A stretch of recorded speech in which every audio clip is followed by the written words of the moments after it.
Hey, how's everybody doing? In today's video, we're going to try to be quick and easy as possible on how to clean your aquarium for a beginner. First things first, going off the title, cleaning your fish tank for dummies. You're not a dummy because you're here to learn.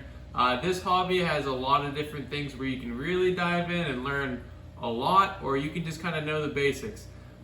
We all have different gifts and different knowledge in different categories, so fish tanks is one thing I would like to think I know a lot about, so let me give you the simplest approach on how to clean your tank and make it enjoyable and not overwhelming and get to enjoy your fish. So let's go ahead. We're going to clean this 55-gallon tank behind me today, and let me show you the products that you'll need and the steps you'll need to take.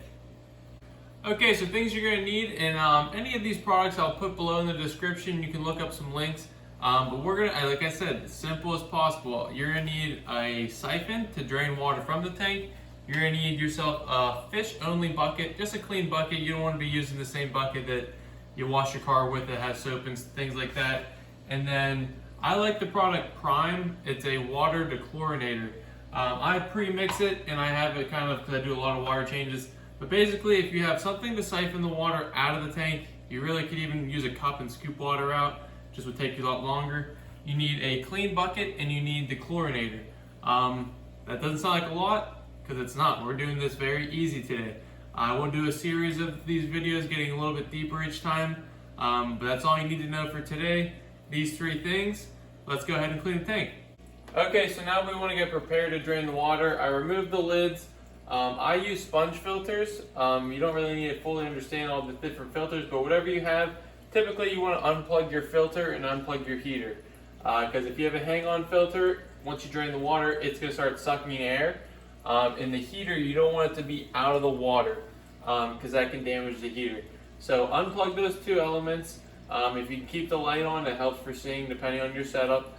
Now we're ready to drain the tank.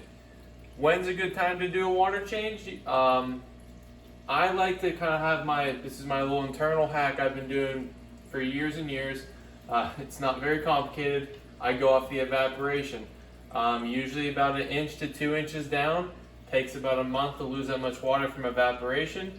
That's the time where we're like, hey, let's top the tank off so it doesn't look so bad. Let's add water. That time is when you want to drain the water. You're already getting your dechlorinator out. You're already getting your buckets out. You're already touching the tank. You may as well take out a bucket of water and then put 2 buckets back in. That's my opinion. That's the easiest way to kind of keep track of it without using test strips and getting too complicated. The tank gets low. I'm going to put water in anyways. That's the time to drain it. So jumping into this for the siphon, it's pretty simple, but I'll show you because this is you don't know until someone shows you. They sell these with a little pump and you can squeeze the ball and it'll get the siphon started for you. But basically, as long as this part is in the water and the end is lower than the siphon, you're going to create a gravity siphon of where the water wants to go.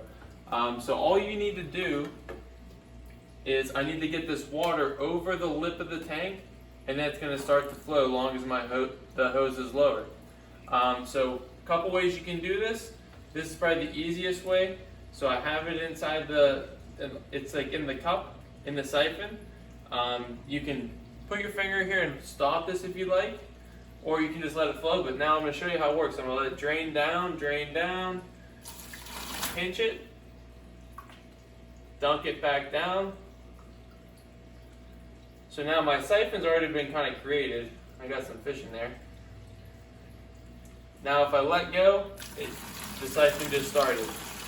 All I really did is I got the water over the lip of the tank, and then it wants to flow as long as I have this lower. If I were to raise this higher and let go of this, I might spill a little bit, but the water wouldn't flow. As soon as I go lower and lower, that's when the water wants to flow. So once your siphon started, and if you have a little pump valve, that'll do it for you. You also can suck on the end of the hose to get it started, like if you ever see someone siphon gas. But now all we're going to do is we're going to push this down to the gravel. We're going to pull out any of the fish waste that's there, and we're just going to move it around the tank. I personally like to do about a 20% water change.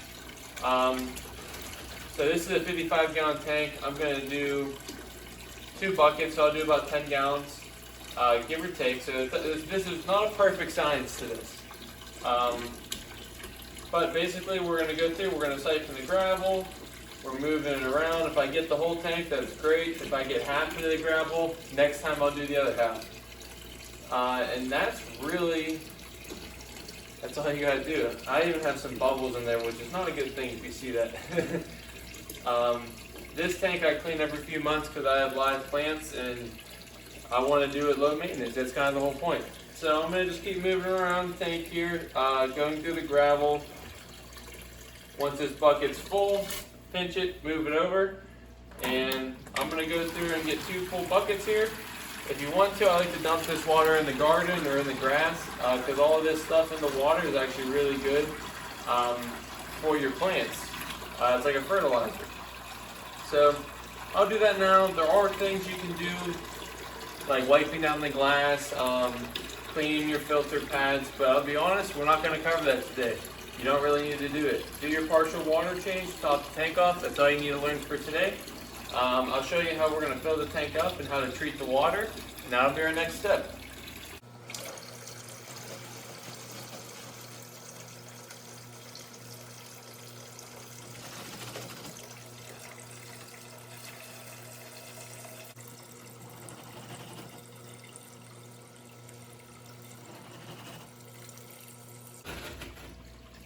Alright, so I'm about done here.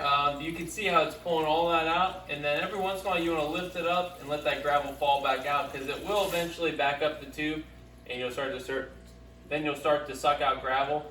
So after you sift it, lift it up, let the gravel fall back down, and then you're pretty much good to go.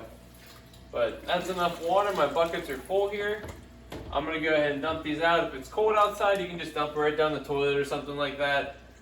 Just wastewater, it'll just drain down the drain.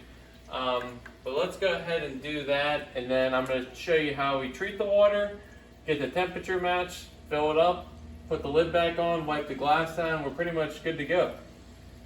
Quick reminder, if you are dumping the water just down a kitchen sink, if you have a garbage disposal, be super careful you don't get any gravel down that because it will jam or break your garbage disposal. I'm only saying because I've done it about 3 times.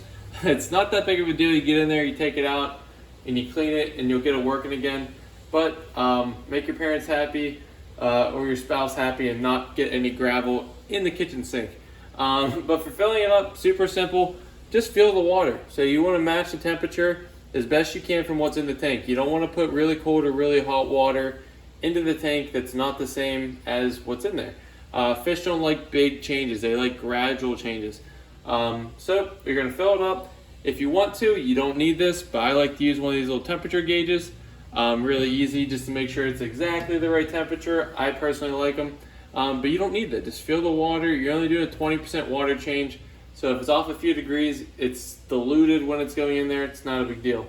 As for treating the water, read your dechlorinator, but I know for me, I use these pipettes, 2 milliliters, does like 10 gallons. So I usually do a double dose. A little bit extra is better than not enough for your dechlorinator. You're basically getting the chlorine in our normal tap water, and there's chloramines, which will kill fish.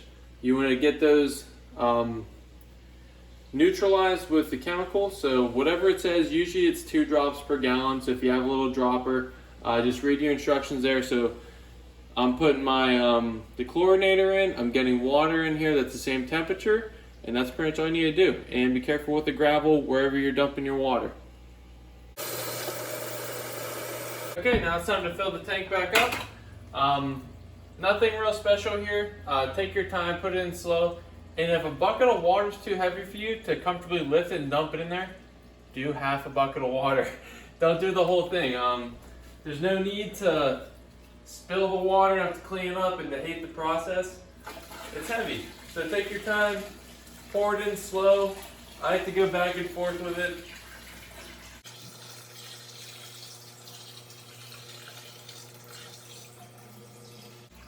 Once the bucket's almost empty, you kind of lean on the edge of the tank, but try not to put too much pressure on the side of the tank on the glass.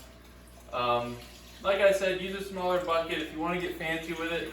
I actually have a mini pump with a hose and a little hook. I hook onto the tank, and I'll actually pump the water into the tank. It takes a lot longer, but you're not lifting the water, and I actually will do it for my planted tanks. This isn't really necessarily like much of a planted tank, but the ones where they're all rooted, if I don't want to stir up the gravel and move the fish around, I'll do that, and it'll disperse the water more, and the fish will gradually feel the water change. So more sensitive fish or smaller tanks where the tank's only this deep, and I don't want to stir the whole thing up, I will use a pump, and I'll pump the water in there. Alright, there you have it, guys. So I went ahead and finished the water change. I topped the tank off, put everything back in place. This is the time, if you unplug the filter or the heater, you want to plug those back in. If you have a hang-on filter, sometimes you only take a cup of water from the aquarium and dump it back into that to fill it up with water to kind of prime the pump. So if you've done all those things, you have your water change hose, you have your bucket, you have your dechlorinator, you drain about 20% of the water, you fill it back up with the same temperature water that you've dechlorinated. You just did yourself a water change. You're diluting the dirty water in the tank, and you're keeping the fish healthy and happy gradually over time. There's no giant big changes. That's the biggest problem people make with cleaning the tanks is they wait too long or they change too much, and the fish go into shock. So hopefully that was helpful for you guys today. Hopefully I kept it short enough and easy enough for you. If you like this video, go below, like the video, it helps me out. Leave me a comment. I like hearing from you guys and helping questions, and also other people can help answer questions for each other. Kind of a little bit of a community down there.